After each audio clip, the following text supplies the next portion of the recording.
Hi everyone, this is your Professor Ian. I've had a couple of emails from students about asking me how to download the annotated PDF from the feedback of your stories. You have to include the annotated PDF for your portfolio, which is due on Friday. So I thought I'd just show you quickly.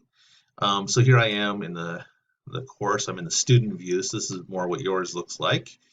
If I come here to grades, I can get a list of my grades. This is my test student account. This is where I test different things. Where'd that go? Short story one, final draft. Let's take a look at that. So I always test to make sure everything's working. So let's see if I press on the view feedback button. And of course, this might look different if you're using a mobile device. I would suggest for this part, when you're downloading it, you use the laptop that you're gonna, or computer, or whatever that you're putting everything together on. I don't know how easy this would be on a device, on like a cell phone. So I would suggest some kind of computer.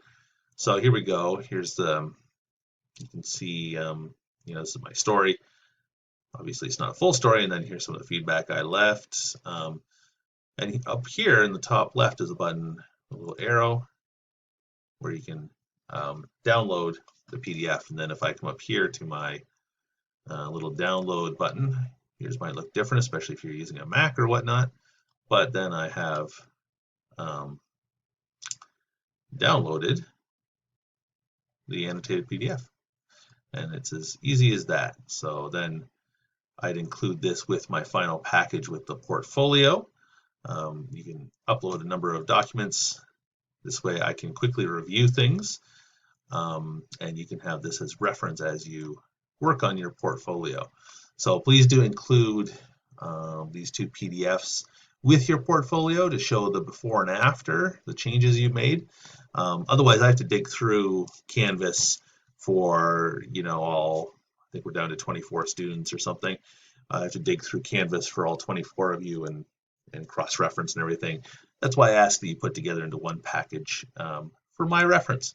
But it's also for your own reference, because this means that you have a copy of this that you can work on at home, that you have on your computer, and you can easily refer to, and you're not having to dig through Canvas. So anyways, please do press that button right there, and you'll be able to get yourself a copy. Thank you very much.